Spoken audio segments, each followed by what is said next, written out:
Well, good day to one and all. Once again, thanks for joining me for a city manager update this week. My name's Mark Orme, and I'm really blessed to be your city manager here in the city of Chico. As you can see, we are outside of the walls of City Hall, which I'm really excited about. Today we're focusing on the city's park system.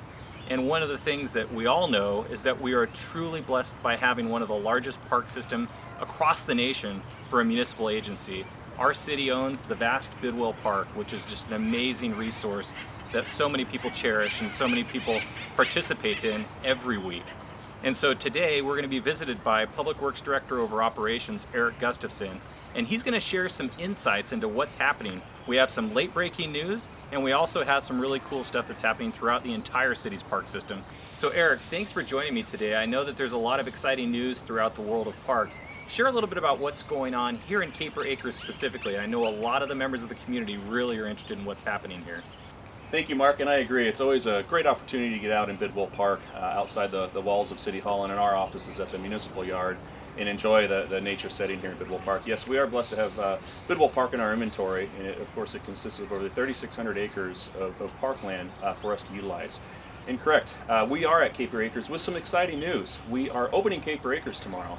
As you know, the governor has brought Butte County down to Tier 2. From Tier 1, and we're excited about that news because it allows playgrounds to open with some restrictions though. And those restrictions are important to remember. We're still trying to keep 6 feet of social distancing, keep hand sanitizer stations on and near the park. We are also asking that folks, even children that are 2 years and older, to wear masks when they're playing as best as possible. And also trying to kind of manage your time at the park, coordinate and schedule if you can to plan ahead and maybe visit the Caper Acres when it's not so busy. But we are indeed excited to get Caper Acres open tomorrow. Well, that is utterly fantastic news. Glad to see Caper Acres getting back open again. One of the things that I also know is occurring inside of Caper Acres is a vast plan to really make amazing modifications. I know that we're just now going out for some grant funds to actually improve some surfacing within this park. Tell me a little bit about those improvements and specifically that aspect of the project. Correct, Mark. There are some exciting projects going on inside Caper Acres. We do have a Caper Acres improvement plan that has a lot of reconstruction plans that we've established. However, it's quite costly, so we're doing it one piece at a time. And this year we're doing a NECO project resurfacing. So the Dragon area, the general play area inside Caper Acres, you notice the surface, the material on the ground is quite worn and is causing some hazards. And we're excited to deploy a project to replace that pour and play material. So that's exciting, along with some shade structures over that area in Caper Acres that were great donations from the community to erect those shade structures that will protect our most valuable asset, the children in this community, from the harmful UV rays from the sun. Well, that's wonderful. I know that that project is continuing ongoing, this whole expanse of improvements to Caper Acres. So we know there's been a lot of contributions from community partners, and we really thank them for their contributions, and we know that this will be ongoing. So look forward to seeing those improvements occur from year to year. Getting outside of Caper Acres, looking at our park system holistically, I know that there is some good news going on. I know our partnership with CARD, Chico Area Park and Recreation District, is vital to ensuring that our park system maintains itself at a level where our community really wants it to be.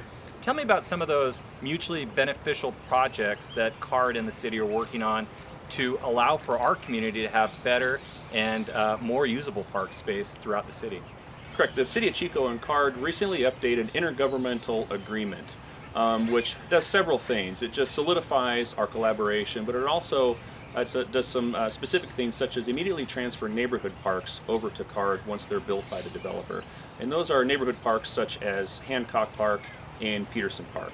Those will be immediately transferred over to CARD. And also included in some of those neighborhood parks are new construction that CARD is currently working on. The Hartley Park, which is part of the Northwest Pacific Plan in Northwest Chico, is being constructed now. And also CARD is constructing the Rotary Centennial Park off of Ceres, which is an exciting new park for the Chico community.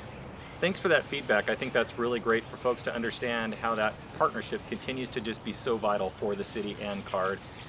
One of the other things I know I wanted to dive into a little bit about is the holistic picture. I know that We're looking at some parks outside, but there's a lot going on just with regard to the park's infrastructure and a lot of things that a lot of the community continues to really ask for is, what are we doing for safety precautions? What are we doing things around our parks?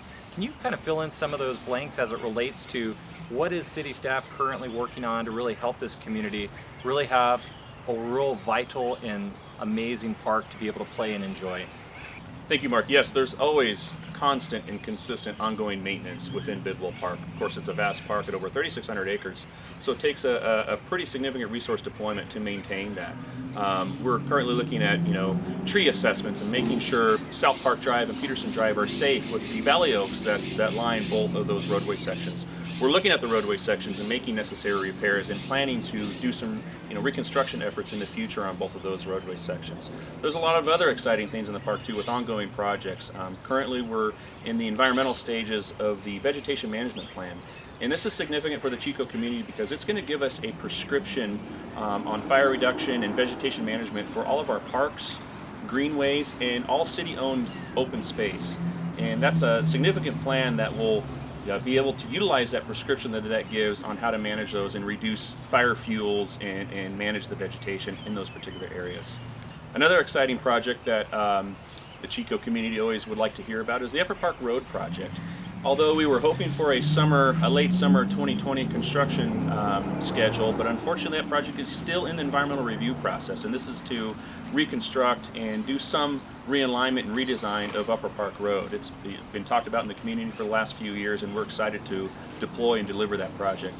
That project is still in the environmental review phase, and we hope to conclude that in the coming months, and we're hoping for a early summer 2021 construction schedule. So Erik, I know you spoke to this earlier, and you're talking about some of these modifications, particularly because of COVID-19. This is something people are going to see here in Caper Acres. Kind of explain what this experience is going to consist of. Thank you, Mark. Yeah, there are some subtle differences as we open Caper Acres, and we are excited to open Caper Acres back up, but the California Department of Public Health has some suggestions and some guidelines to do so. First, wear a mask, and also to maintain a safe distance, the 6 feet of social distancing that we're all used to through this pandemic. One of the other guidelines is no food or drink in the playground, and also to kind of plan ahead and make sure you're not going to the playground when it's too crowded. But the main feature too is to wash hands frequently, which there are restrooms in Caper Acres, but also we're supplying the hand sanitizing stations, both here at the entrance and then at the restroom as well. And we ask folks to really take advantage of those hand sanitizing stations. So we hope that this reopening is successful, and we hope that we could continue to reopen City of Chico and Butte County as we move forward. Well, that's fantastic. That's a lot of really good, vital information. I hope that everybody's enjoyed it. One of the things I do want to make note of as we wrap up today is just really want to thank all the dedication that folks have given to this park. From Director Gustafson to Parks and Natural Resources Manager Linda Herman to the Parks Commissioners who diligently look into these kind of issues to help our parks remain so serviceable and so usable. I just want to thank everybody for their dedication to our community parks, and it's such a joy. It's really one of the primary reasons why I came to Chico. I fell in love with Chico is because of the vast array of its parks, and we really need to keep them healthy. We need to keep them vital. And so thank you, Erik, thank you, Linda, thank you, Parks Commission, thank you everybody who's contributing towards making our parks a better place to serve our residents. So thanks again for joining us. I'll be back again next week, and until then, have a wonderful remainder of the week.